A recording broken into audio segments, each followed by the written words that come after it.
Time to address Street View then. Nitin Jain, Head Retail Capital Markets at Edelweiss Financial Services as well joins in. Nitin, hi, afternoon. Firstly, a word on the markets, and does it seem like we may have hit some sort of a ceiling at 5,900 and perhaps we could be headed in for some serious bout of profit taking now?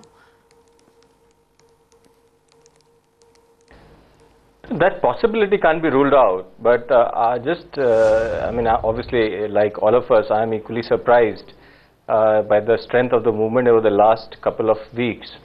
And I think that also brings about a point that our markets have become very, very shallow. And any bias from the FIIs on either side actually kind of accentuates the move. And if you ask me, I think the momentum looks quite strong. Even today, I think the correction that you're seeing is very marginal. The inherent trend in the market, at least for the short term, doesn't look like on the downside. So I would not rule out the possibility of profit booking, but from a short-term trader's point of view, you would potentially look to buy on dips. Nitin, I have to get your view on the banking stocks actually. That's the one sector that's in focus in trade today.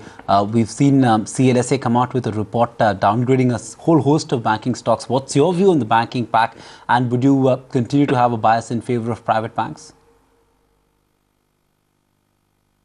See, we have to understand that there is a big difference between how the banking as a sector would do and how the banking stocks would do. So you are absolutely right. In fact, we have been slightly bearish on banking for now at least a couple of months, or maybe even slightly longer than that. And I don't think the fundamental issues that remain can be sorted out very easily, particularly related to capital adequacy on the public sector banks and the NPS issues, and also the credit growth seems to be slowing down. So given all of that, and you add to that the inverted yield curve, the banking sector as such, I think, has had a great run for the last 2-3 years, and I suspect that they might not enjoy the same kind of run over the next couple of years. But does that mean that the banking stocks will continuously keep on correcting? I doubt that. So a lot of stocks, for example, Axis Bank, in the recent past had actually come to one-time book. And when banks trade at one-time book, you are actually good quality private sector banks trade at one-time book, you are factoring in a lot of negatives already. And if you have a reasonable horizon of 1 to 2 years, I think those are the opportunities to look to selectively buy. But if you're a trader, I don't think there is a reason to go long, because this looks like the weakest sector from a short-term trend point of view.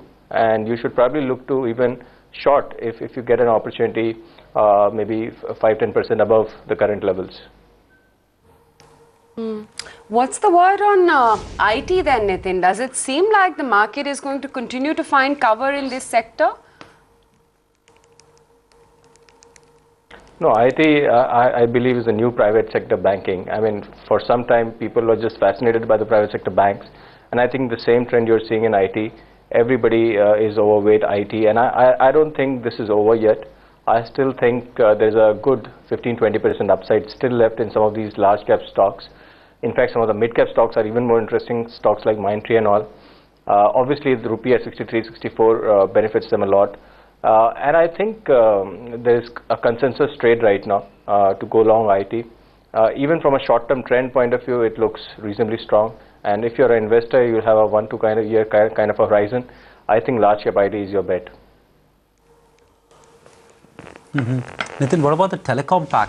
That's also in focus on the back of the recent recommendations that have come in from the regulator on spectrum pricing. Do you think for medium-term investors, it's a good time to start investing in telecom stocks? And what would be your preferred pick? Telecom is one sector that I have continuously stayed away from, simply for the reason because I think the large part of the telecom story, I think, is over. But some of these companies are very high quality stocks like Bharti, Idea particularly. I think they are very high quality companies, and they would keep on providing you enough opportunities from a trading point of view. When there is bad news on these stocks, I think you can go long, you play the bounce, play 15-20%, get out. But if you ask me structurally, is there a lot of juice left in that sector? I'm not very sure. And hence, currently, this would not be my preferred pick in terms of investments. Nitin, such a pleasure chatting with you. Thanks for coming in with that perspective. That's Street View at lunch. Let's get you another fundamental view on the market.